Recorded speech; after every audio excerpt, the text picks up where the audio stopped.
Hi everyone, welcome back to Coffee Books and Rain, where I still have a little bit of coffee. I am drinking my Americano while I am recording a couple episodes. We have rain rolling in this evening, though it's not quite here yet, but we always have books. So I am taking care of a little bit of reading or a little bit of recording, and I am loving the books that I have had lately. And I have a little bit of flowers. Now, these flowers came from my apartment complex who had a build your own bouquet little event yesterday. And so, shout out to my apartment complex for at least somebody getting me flowers. So, maybe it was me, maybe it was my apartment complex. But I put together a little small one to put over here, and then I put another one, I kind of put another one kind of in my kitchen area, but I thought this one was kind of nice, a little small kind of pinky white one that fit kind of nicely on my desk because today is Valentine's Day and I am doing nothing whatsoever but hanging out with my puppies. I am baking a little bit. I made some homemade soup and may or may not be making a cookie cake later just because I feel like it. I am probably going to be hanging out with my friends on Sunday, and whatever I don't consume in the next day or two, I will probably make them eat. I'll just leave it with them. I'll just be like, all right, I have been eating on cookie cake for a couple of days, and so now they have to have it.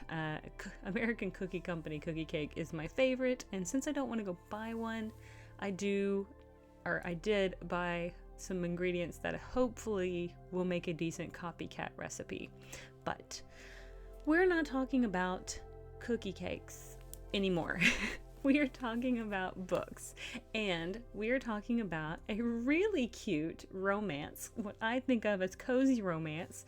It is Emily Wilde's Compendium of Lost Tales, and it is number 3 in the series. Now, this series, if you have not heard of it, where have you been?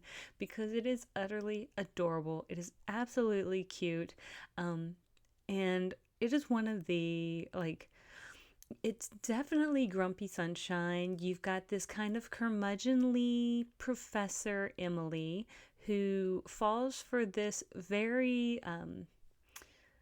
she falls for Wendell, and he's very charismatic, playful, and he just really loves Emily.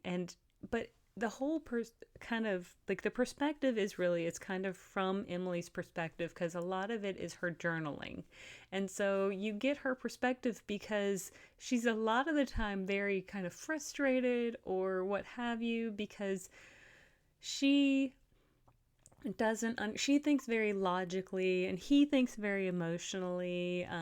He does things from the heart, she does things from the head. So both of them work so well together. They do work so well together as a couple, but they come at things from different angles, and so they do work well together, but it's almost like sometimes Emily just doesn't understand him because she wants to think from the head and, do things in a very linear, logical manner. And he's just like, all over the place like a little butterfly. It's so cute. But that's kind of the premise of the story.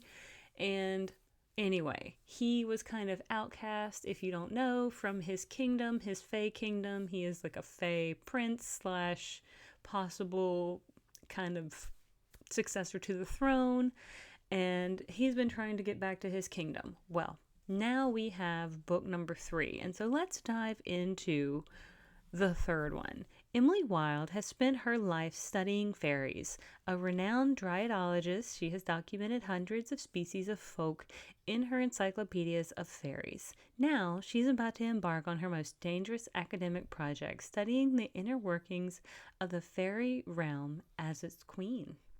Along with her former academic rival, now fiancé, the dashing and mercurial Wendell Bambleby. That is the Fae that she has been courting, and so cute. Anyway, Emily is immediately thrust into the deadly intrigues of Fairy as the two of them seize the throne of Wendell's long-lost kingdom, which Emily finds a beautiful nightmare filled with scholarly treasures. Emily has been obsessed with fairy stories her entire life, but at first she feels as ill-suited to fairy as she did to the mortal world. How could an unassuming scholar like herself pass for a queen? Yet there is little time to settle in Wendell's murderous. Oh, there it.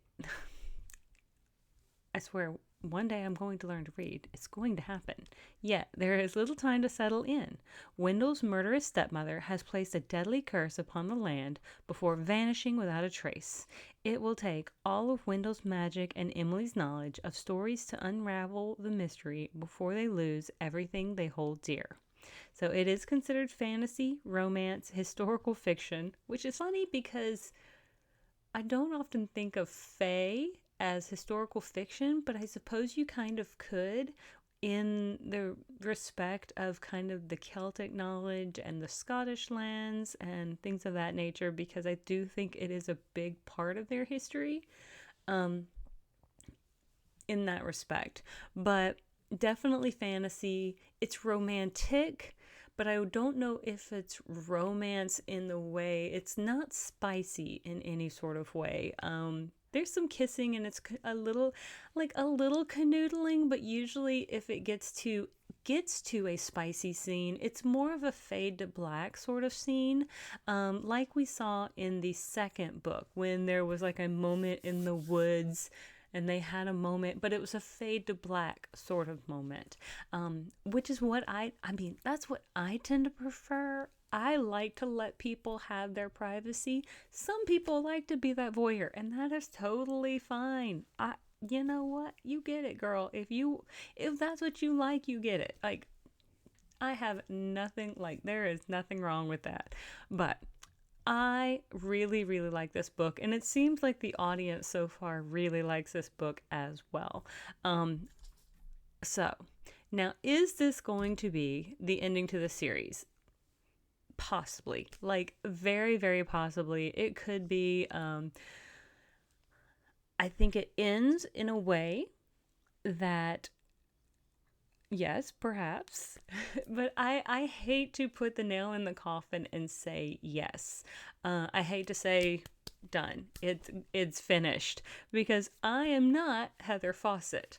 I do not know for 100%. And if I didn't say that Heather Fawcett was the author, then there you go. Heather Fawcett is the author. But this, I feel like they've grown as a couple. I feel like they're a stronger force together.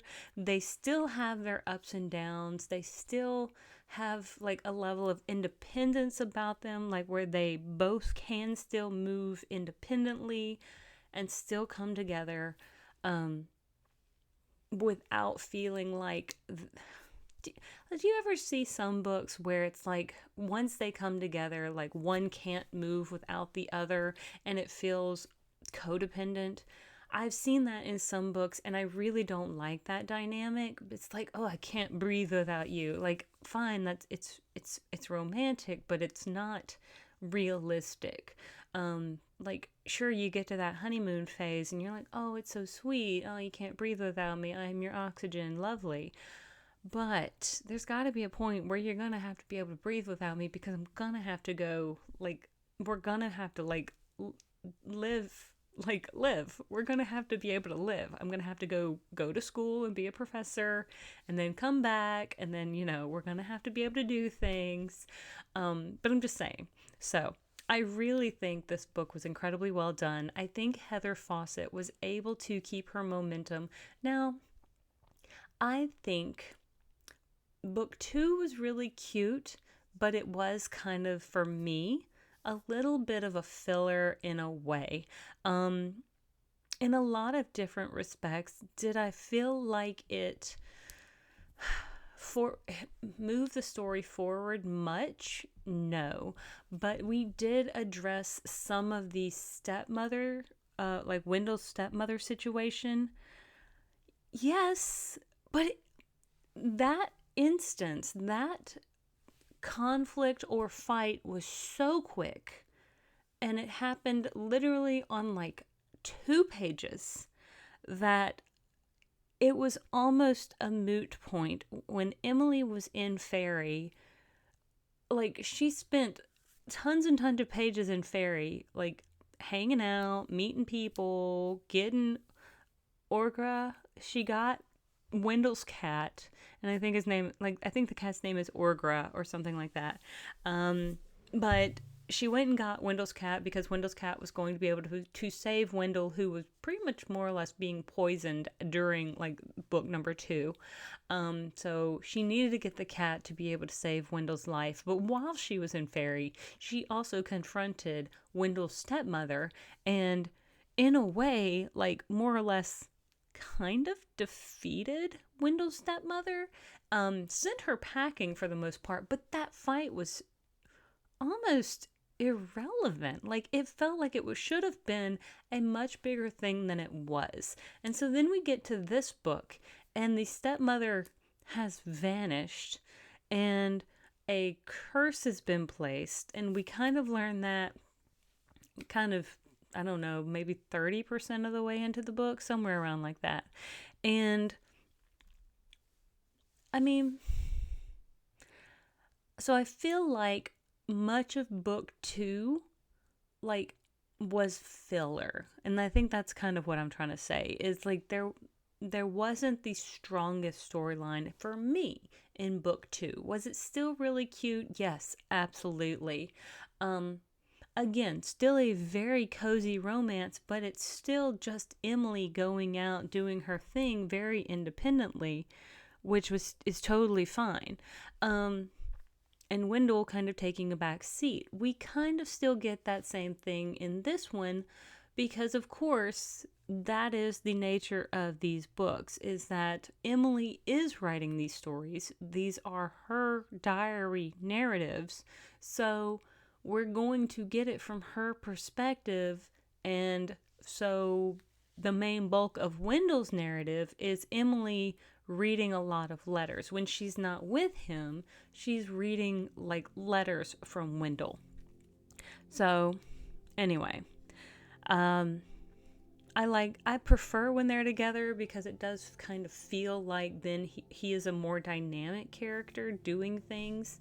I think that's my only issue when you have a diary-based form, is you do have kind of only that single viewpoint, and the only way you've got that secondary viewpoint is through letters or other sorts of things like that. And it's a little bit flimsier at best, but it's not bad. It just feels a little weaker when it comes to what are the other characters doing.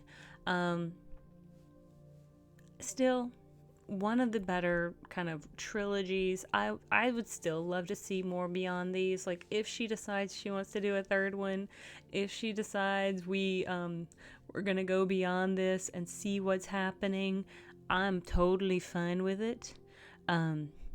But just make sure you don't try to read this one without the other ones. That is probably a big thing. We do just continue with the characters from the other ones. So if you tried to pick this up without reading the other ones, you absolutely will not know what's going on. That is probably one of the weaker points of this book, but that's okay. I mean, I give it a solid 4.5 stars. Very solid 4.5 stars.